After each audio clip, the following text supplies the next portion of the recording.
Hello and welcome to another edition of me reading Mr. D and the Chamber of Secrets. Things got pretty crazy yesterday. Mr. D was talking with snakes. Did you hear what I was saying just there? That was me speaking in parcel tongue.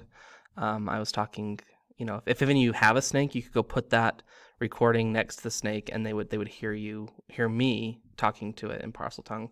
I was telling it jokes was what I was doing. And people now think that Mr. D is the heir of Salazar Slytherin and that he has opened the Chamber of Secrets to unleash Salazar's demon monster thing on all of the not pure blood wizards. So great stuff there. And then today we're going to be reading chapter 12. Oh, and poor old Justin Finch Fletchley, he's a goner. Got petrified to stone along with nearly headless Nick. So let's get to it. Chapter 12, the Polyjuiced Potion. They stepped off the stone staircase at the top, and Professor McGonagall rapped on the door. It opened silently, and they entered. Professor McGonagall told Mr. D to wait and left him there alone. Mr. D looked around. One thing was certain. All of the teachers' offices Mr. D had visited so far this year, Dumbledore's was by far the most interesting. If he hadn't been scared out of his wits that he was about to be thrown out of the school, he would have been very pleased to have a chance to look around it. It was a large and beautiful circular room, full of funny little noises. A number of curious silver instruments stood on spindle-legged tables, whirring and emitting little puffs of smoke. The walls were covered with portraits of old headmasters and headmistresses, all of whom were snoozing gently in their frames. There was also an enormous claw-footed desk, and sitting on a shelf behind it, a shabby, tattered wizard's hat, the Sorting Hat. Harry hesitated. He cast a wary eye around the sleeping witches and wizards on the wall. Surely it couldn't hurt if he just took the hat down and tried it on again, just to make sure it had put him in the right house. He walked around quickly, lifted the hat from its shelf, and lowered it slowly on to your head. It was much too large and slipped down over his eyes, just as it had done the last time he put it on. Harry stared at the black inside of the hat, waiting. Then a small voice said in his ear, "Bee in your bonnet, Harry Potter?" Yes, Harry muttered. Sorry to bother you. I wanted to ask, you've been wondering whether I put you in the right house. The hat said smartly, yes, but you were particularly difficult to place. But I stand by what I said before. Harry's heart leapt. You would have done well in Slytherin. Harry's stomach plummeted. He grabbed the point of the hat and pulled it off. It hung limply in his hand, grubby and faded. Harry pushed it back onto the shelf, feeling sick. You're wrong, he said aloud to the still and silent hat. It didn't move.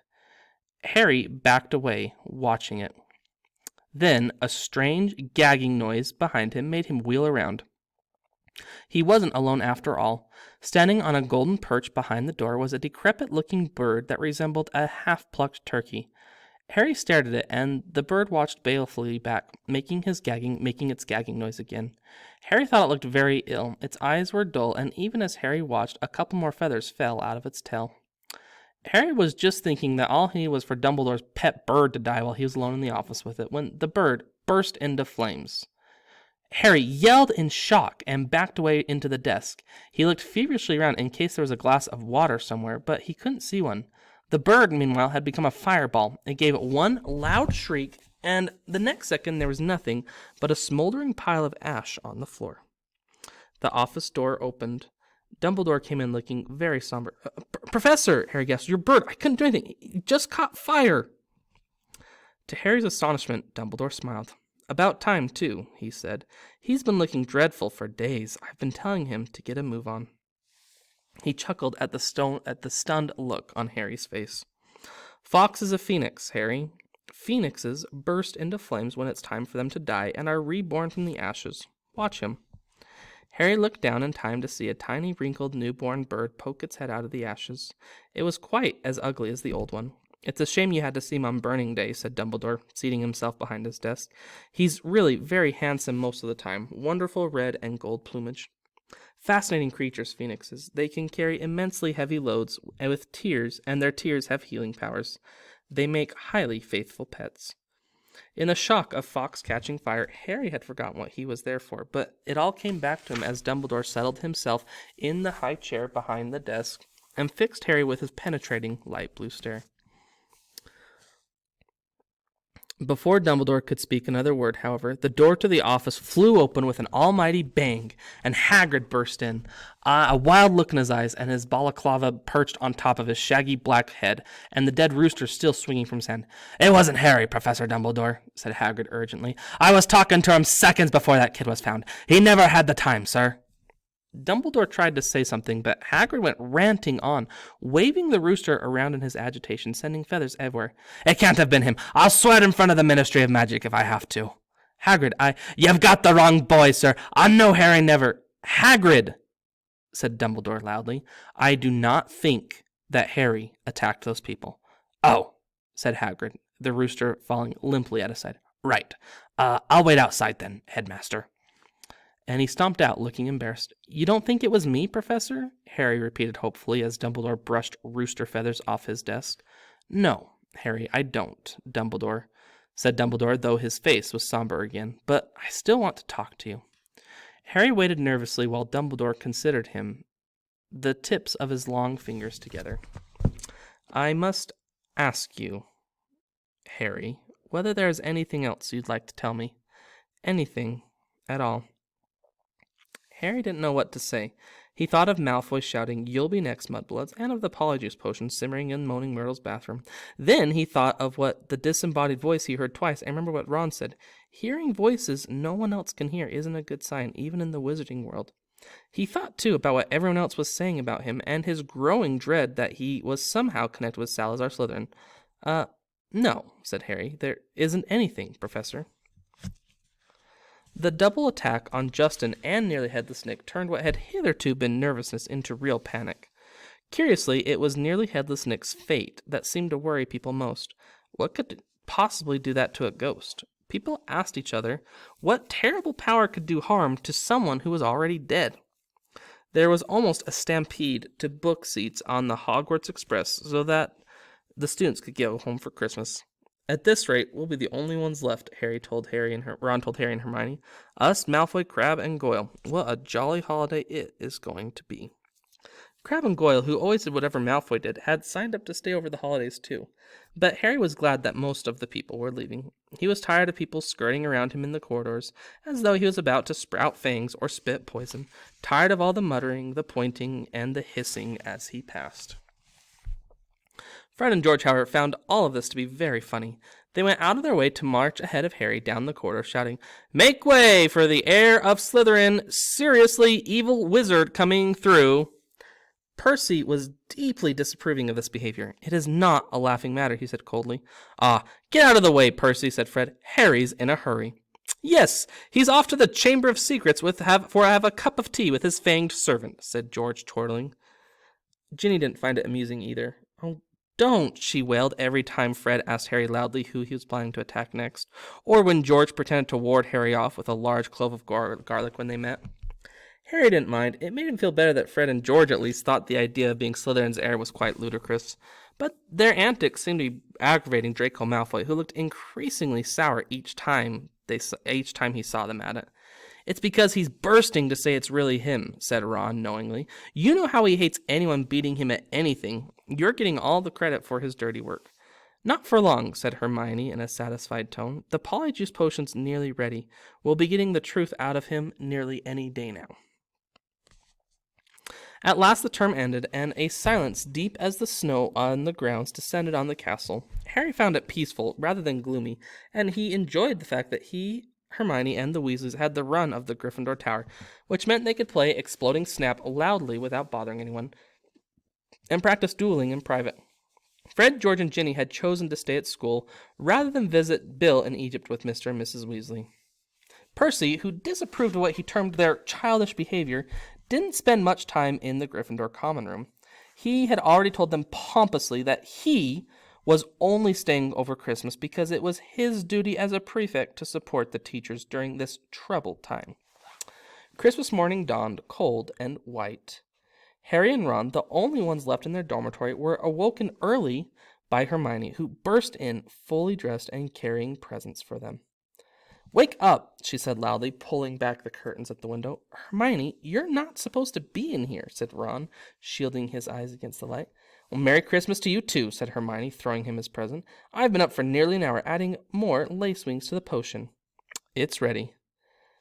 Harry sat up, suddenly wide awake. "Are you sure?" "Positive," said Hermione, shifting Scabbers the rat so she could sit down on the end of Ron's four-poster. "If we're going to do it, I say it should be tonight." Well, Merry Christmas indeed. At that moment, Hedwig swooped into the room, carrying a very small package in her beak. "Hello," said Harry happily as she landed on his bed. "Are you finally speaking to me again?" She nibbled his ear in an affectionate sort of way, which is a far better present than the one she had brought him, which turned out to be from the Dursleys.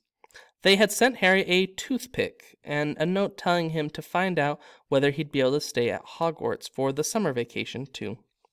The rest of Harry's Christmas presents were far more satisfactory. Hagrid had sent him a large tin of treacle fudge, which Harry decided to soften by the fire before eating. Ron had given him a book called Flying with the Cannons, a book of interesting facts about his favorite Quidditch team, and Hermione had bought him a luxury eagle-feathered quill. Harry opened the last present to find a new hand-knitted sweater from Mrs. Weasley and a large plum cake.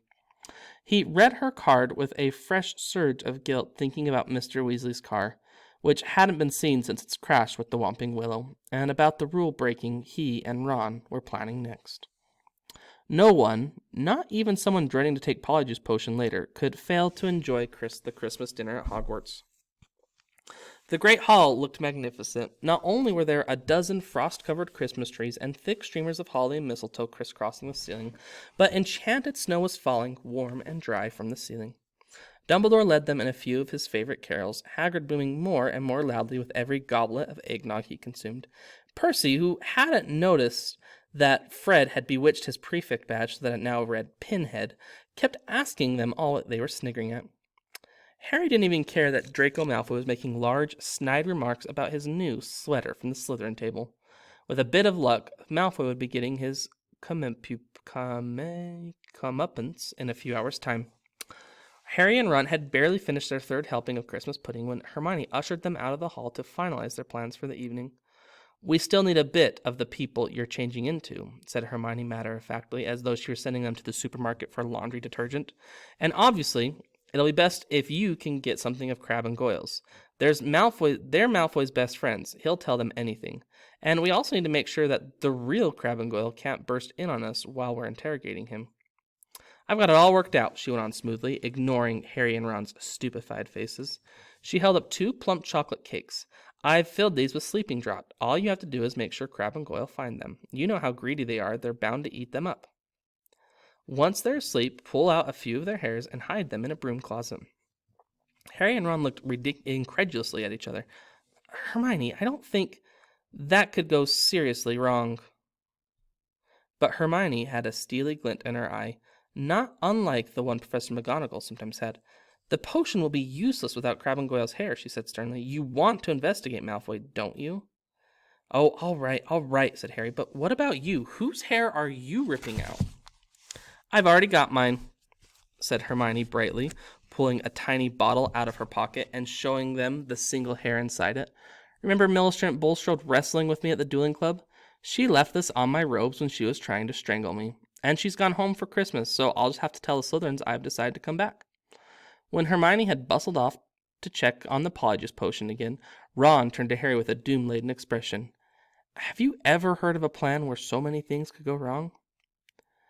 But, to Harry and Ron's utter amazement, stage 1 of the operation went just as smoothly as Hermione had said. They lurked in the deserted entrance hall after Christmas tea, waiting for Crabbe and Goyle, who remained alone at the Slytherin table shoveling down 4th helpings of trifle. Harry had perched the chocolate cakes on the edge of the banisters. When they spotted Crabbe and Goyle coming out of the great hall, Harry and Ron hid quickly behind a suit of armor next to the front door. How thick can you get? Ron whispered ecstatically as Crabbe gleefully pointed out the cakes to Goyle and grabbed them. Grinning stupidly, they stuffed the cakes whole into their large mouths.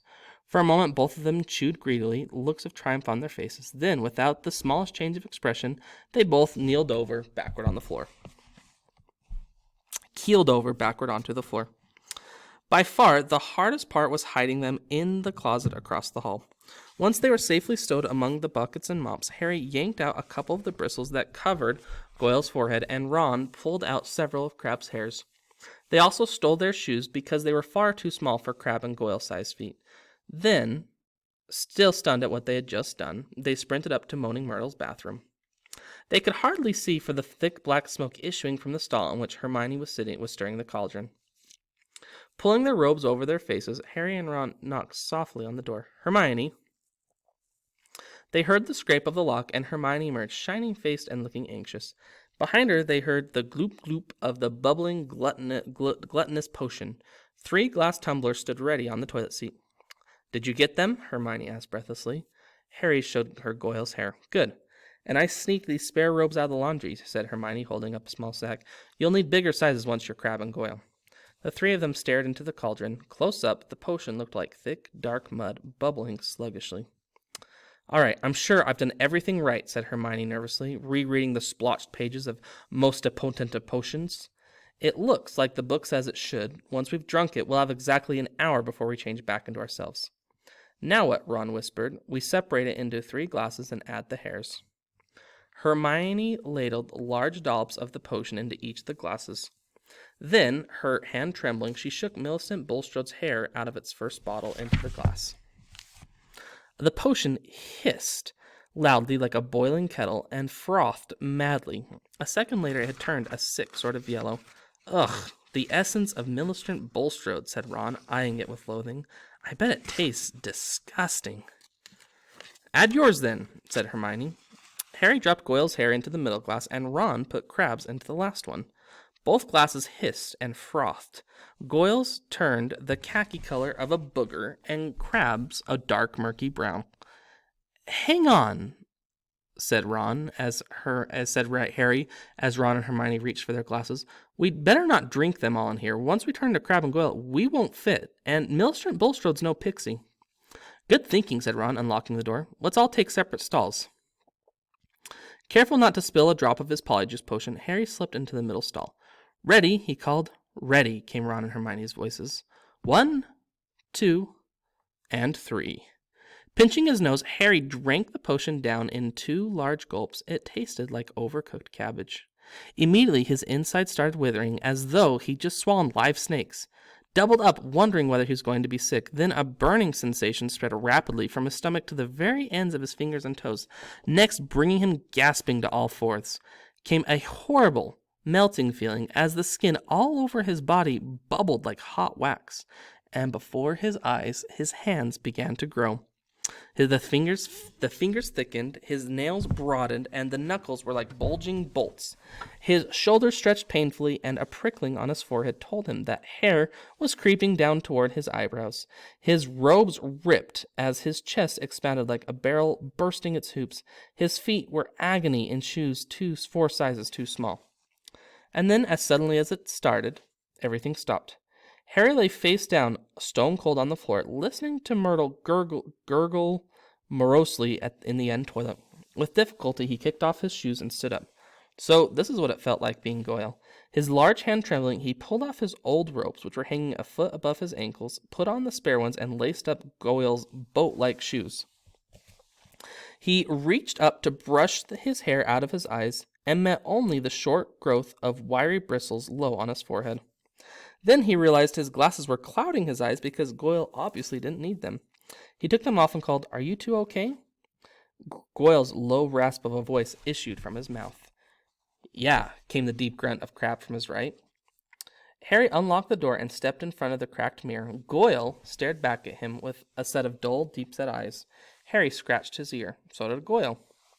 Ron's door opened. They stared at each other, except that he looked pale and shocked. Ron was indistinguishable from Crabbe, from the pudding bowl haircut to the long gorilla arms. This is unbelievable, said Ron, approaching the mirror and prodding Crab's flat nose. Unbelievable. We'd better get going, said Harry, loosening the watch that was cutting into Goyle's thick wrist. We've got to find out where the Slytherin common room is. I only hope we can find someone to follow. Ron, who'd been gazing at Harry, said, You don't know how bizarre it is to see Goyle thinking. He banged on Hermione's door. Come on, we need to go. A high-pitched voice answered him. I don't think I'm going to come at all. You go on without me. Hermione, we know Millicent Bulstrode's ugly. No one's going to know it's you. No, really, I don't think I'll come. You two hurry up. You're wasting time. Harry looked at Ron, bewildered. That looks more like Goyle, said Ron. That's how he looks every time a teacher asks him a question. Hermione, are you okay? Said Harry through the door. Fine, I'm fine. Go on. Harry looked at his watch. 5 of their precious 60 minutes had already passed. We'll meet you back here then, all right? He said. Harry and Ron opened the door of the bathroom carefully, checked that the coast was clear, and set off. Don't swing your arms like that, Harry muttered to Ron. Eh? Crab holds them sort of stiff. How's this? Yeah, better. They went down the marble staircase. All they needed now was a Slytherin that they could find to follow to the Slytherin common room. But there was nobody around. Any ideas? Muttered Harry. The Slytherins always come up to breakfast from over there, said Ron, nodding to the entrance at the dungeons. The words had barely left his mouth when a girl with long curly hair emerged from the entrance. Excuse me, said Ron, hurrying up to her. We've forgotten our way to the common room. I beg your pardon, said the girl stiffly. Our common room? I'm a Ravenclaw. And she walked away, looking suspiciously back at them. Harry and Ron hurried down the stone steps into the darkness, their footsteps echoing particularly loudly as Crabbe and Goyle's huge feet hit the floor, feeling that this wasn't going to be as easy as they'd hoped. The labyrinth passages were deserted. They walked deeper and deeper under the school, constantly checking their watches to see how much time they had left. After a quarter of an hour, just when they were getting desperate, they heard a sudden movement ahead. Ha! Said Ron excitedly. There's one of them now. The figure was emerging from a side room. As they hurried nearer, their hearts sank. It wasn't a Slytherin. It was Percy. What are you doing down here? Said Ron in surprise. Percy looked affronted. That, he said stiffly, is none of your business. It's Crabbe, isn't it? Yeah. Well, off to your dormitories, said Percy sternly. It's not safe to go wandering around dark corridors these days. You are, Ron pointed out. I, said Percy, drawing himself up, am a prefect. Nothing's about to attack me. A voice suddenly echoed from behind Harry and Ron. Draco Malfoy was strolling towards them, and for the first time in his life, Harry was pleased to see him. There you are, he drawled, looking at them. Have you two been pigging out at the Great Hall all this time? I've been looking for you. I want to show you something really funny. Malfoy glanced witheringly at Percy. And what are you doing down here, Weasley? He sneered. Percy looked outraged. You should show a bit more respect to a school prefect, he said. I don't like your attitude. Malfoy sneered and motioned for Harry and Ron to follow him. Harry almost said something apologetic to Percy, but caught himself just in time. He and Ron hurried after Malfoy, who said as they turned to the next passage, That Peter Weasley. Percy, Ron corrected him automatically. Whatever, said Malfoy. I've noticed him sneaking around a lot lately, and I bet I know what he's up to. He thinks he's going to catch Slytherin's heir single-handed. He gave a short, derisive laugh. Harry and Ron exchanged excited looks. Malfoy paused by a stretch of bare, damp stone wall. What's the password again? He said to Harry. Said Harry. Oh, yeah. Pureblood, said Malfoy, not listening, and a stone door concealed in the wall slid open. Malfoy marched through it, and Harry and Ron followed him. The Slytherin common room was a long, low, underground room with rough stone walls and ceiling from which round, greenish lamps were hanging on chains. A fire was crackling under an elaborately carved mantelpiece ahead of them, and several Slytherins were silhouetted around it in high-backed chairs. Wait here, said Malfoy to Harry and Ron, motioning them to a pair of empty chairs set back from the fire. I'll go get it, and my father's just sent it to me. Wondering what Malfoy was about to show them, Harry and Ron sat down, doing their best to look at home. Malfoy came back a minute later, holding what looked like a newspaper clipping. He thrust it under Ron's nose. That'll give you a laugh, he said. Harry saw Ron's eyes widen with shock. He read the clipping quickly, gave a forced laugh, and handed it to Harry. It had been clipped out of the Daily Prophet, and it said, Inquiry at the Ministry of Magic. Arthur Weasley, head of the Misuse of Muggle Artifacts Office, was fined 50 galleons for bewitching a Muggle car. Mr. Lucius Malfoy, a governor of Hogwarts School of Witchcraft and Wizardry, where the enchanted car crashed earlier this year, called today for Mr. Weasley's resignation.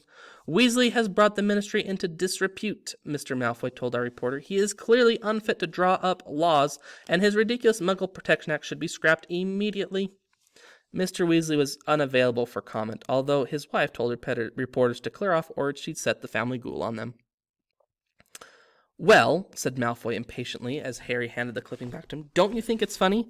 Ha ha, said Harry bleakly. Arthur Weasley loves Muggles so much he should snap his wand in half and go join them, said Malfoy scornfully.